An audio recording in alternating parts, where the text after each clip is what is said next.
guys, it's Miss Jenkins. I am back with you again this week, and we are going to work on some pop art projects to kind of finish off the school year and to get some much needed color and excitement in our life. I also want to tell you some other things.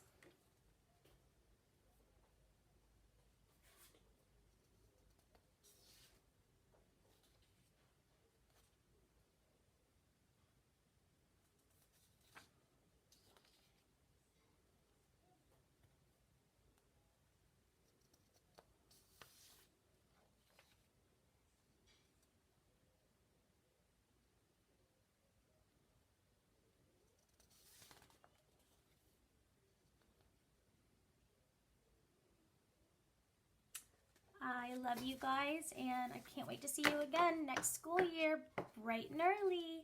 Bye, everybody. Have a great summer. Okay, my sweets, let's get started. This week's art lessons are all dedicated to pop art. So we are going to make this wise pop art owl since you guys are all growing up and getting so wise. Anyhow, so let's discuss materials. You'll want a black piece of paper if you have, so you can mount your very colorful owl onto your black paper. You'll want a white piece of paper that you're going to actually draw on. You'll want a glue stick, some markers or color pencils or crayons or watercolor. You'll want some scissors, eraser, black Sharpie marker, and a pencil. Okay, I think that's all we need. Yes, that's all we need. Okay, so I'm gonna work in Sharpie so that you can see what I'm doing as I walk you through drawing our bird. And then, you know, you'll be able to do some outlining later on. Okay, so white paper, lengthwise, so it's in portrait mode. And the first thing you're gonna wanna do is at the very top here, sort of at an angle, we're gonna do sort of a very lightly curved shape like that, and it's about the length of a finger, or the width of a finger if I put my finger there, or maybe about 3 inches or so. And then from there we're going to add this feathery ear thing. I don't know what owl's ears are called, but I like to call it an ear. And we're going to do that on both sides, okay? And again, this is at a diagonal, okay, on purpose. We want it to have a diagonal. And then we're going to come down this side and down this side, creating the body of our owl. So watch as I come down and then back up a little bit to create these sort of jagged, a jagged sort of body because of the feathers. Okay, so that's one side. And then on the other side, we're going to do the same thing essentially, and there we go. All right, so the next step is going to be to add some details. Okay, so right about maybe from the top of the head down, maybe about 2 inches is where we're going to do a smaller curve right here. Sort of mimics this curve up here, and that curve is sort of the base of the nose, or the bridge of the nose, and then it's going to come down to a curved point, okay? So curved point. And from there, we're gonna do what almost looks like the owl is wearing glasses. So we're gonna add a curved line like that goes all the way to one side of the owl, and again, another curved line like that goes from here to here. And we're going to do another one that's almost parallel and doesn't touch the very edge like this one does. Stops just a little bit before. Same thing on this side. And then we're going to come down with this one and curve almost like we have eyeglasses on our owl. So curve, curve, and then right here we'll add another line that then joins the bottom of the frame. Okay, so we've got that. Now inside of this shape, we're going to do a large, more than half a circle. It's like a little bit more like half an oval, like that. And then another one inside. And we'll do the same thing on this side. Large, half an oval, and another large one inside of there. All right, and then in that space, in the smaller half circle, you're gonna do what looks almost like a teardrop, okay? And you'll do another little sliver like that on the nose area. Okay, from there, we're gonna start to add some details to our fur. So right here above the nose and sort of eye area, we're gonna start to add some general furry, feathery looking things like that. And it's really loose, okay? It's not like some perfect up and down zigzag. Keep it loose, keep it, you know, keep it natural. And we're going to do that again, starting from over here. And again, sometimes they're shorter, sometimes they're taller, but essentially it's gonna go all the way there. And then you can do one more up here. And you go into the ear and you do another short one sort of into the ear there. And here it's sort of natural but kind of jagged, okay? And then down here we're going to start making what almost looks like petals of a flower or leaf shapes, all right? So start with me. We're going to use the outer shape of this section here coming down to that point, and then we're going to come in with that shape, okay? And then you'll add your next piece and your next piece, and you'll see how they are connected to one another. So the start of one becomes, the end of one becomes the start of the next one, if that makes any sense. And just remember, when you get over here to the side, you want to make sure that your edge pieces always kind of connect with what's happening, okay? So then you do it again, and you're just continuing to build these feathered shapes that are kind of connected and all flowing together. And like I said, when you get to the edge pieces, you want to make sure that you always connect those so it kind of makes sense. And then just keep doing this over and over again. It's going to appear like it's overlapping, like feathers are overlapping to kind of connect and add some naturalness and some realness to your project. So again, just keep going. And you can do this with a pencil or with a Sharpie, or pencil and then Sharpie later.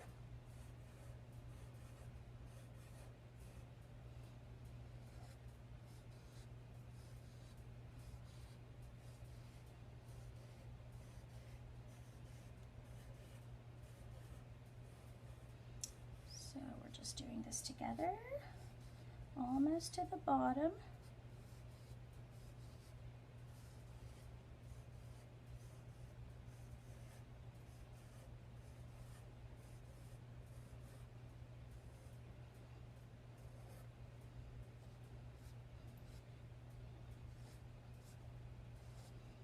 And you may or may not see the tips of the last sort of row of feathers here in the back.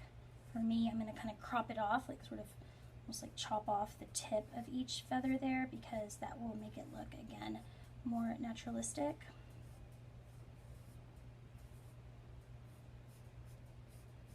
Okay, so we now have drawn our bird, and all that's left, my friends, is for us to start coloring together.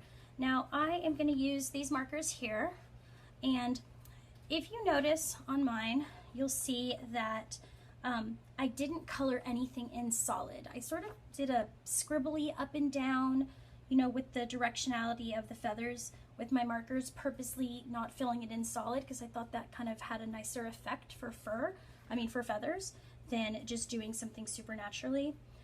Some of the things that I do want you to do for sure is you want to color this part of the owl eye in yellow.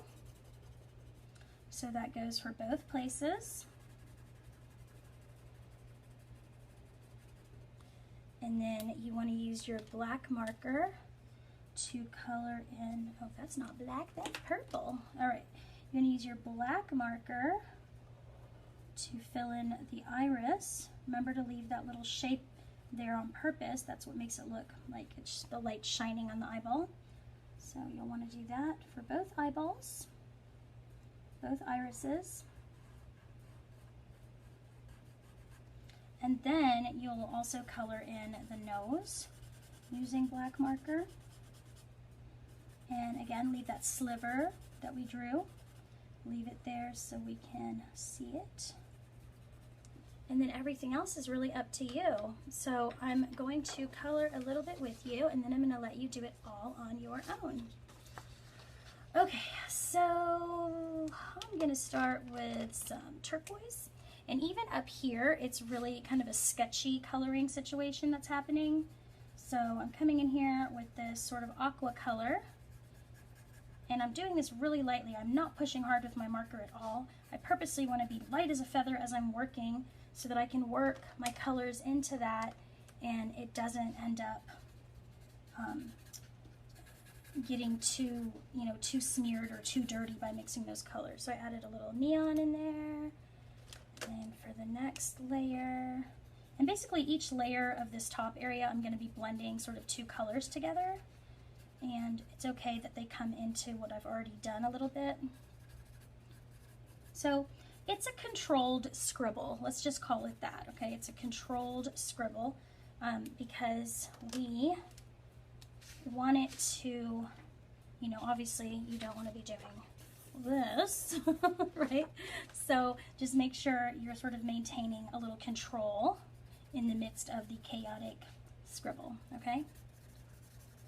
And that kind of gives it a cool effect, and it looks very pop art because of all the bright colors that are intermingling to one another. So really the only solid sections of color are the eyes and the nose, or the beak. And let me do some red over here. On this side.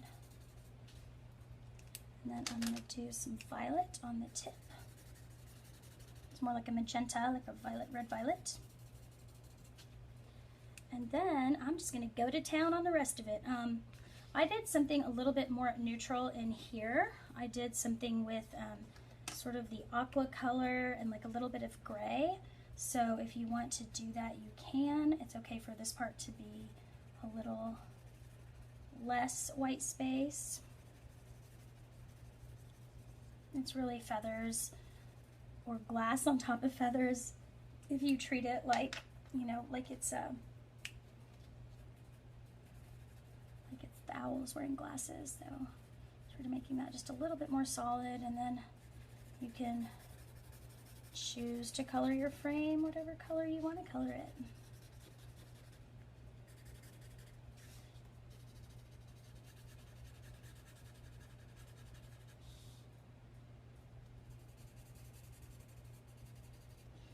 Okay, so I'm going to keep going with my feathers now.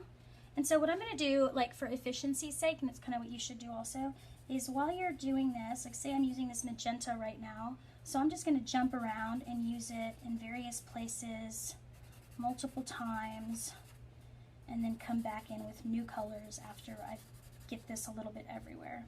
So again, a controlled scribble going in an up and down motion, and that is in order to achieve some naturalness, some cool texture, some interesting surprises that happen accidentally instead of coloring it in like a coloring book, which we know that coloring books are no good.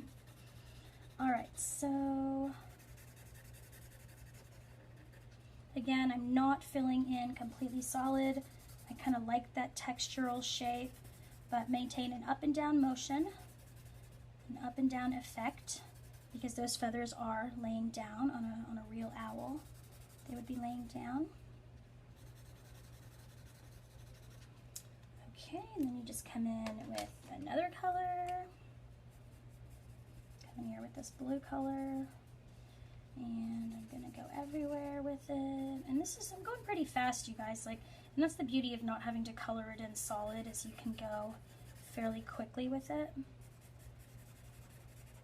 and move around pretty quickly since you're doing a loose color.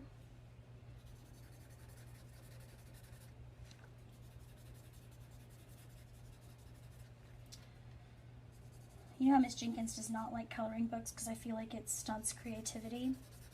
That does not apply to you coloring your own drawing. When you're coloring your own drawing, go at it, you know, go to town, color your little hearts out. It's very relaxing and very meditative. But I definitely want you to try to draw your own stuff before you color it, so that you're practicing drawing skills, because that's how you become a better artist. And even if you don't think you know, you're going to pursue art later, or that it's going to be a big part of your life, who doesn't want creativity, you know? I mean, in the real world, people with creative sides to them, they do better, for sure, in the real world. Like, it's really important to have creativity, and it's a great way to problem solve and to come up with solutions to things that come up. So keep creating, my friends. Okay, so I'm going to stop here because I don't want to bore you watching me color for hours, but you can see the finished product. When it's completely finished, you would cut it out and you would glue it onto your black paper so that the bottom part of this paper here is totally flush with the bottom of the black paper, and it just looks so good and so bright. It just really pops out on that black paper. If you don't have black paper, then just do any color, just anything that's gonna, you know, make it pop out instead of just the white background. And that's all, you guys. I am going to miss making art with you, but I look forward to us getting together again in the future. I miss you, I love you, and I can't wait to see what you do. Bye, guys.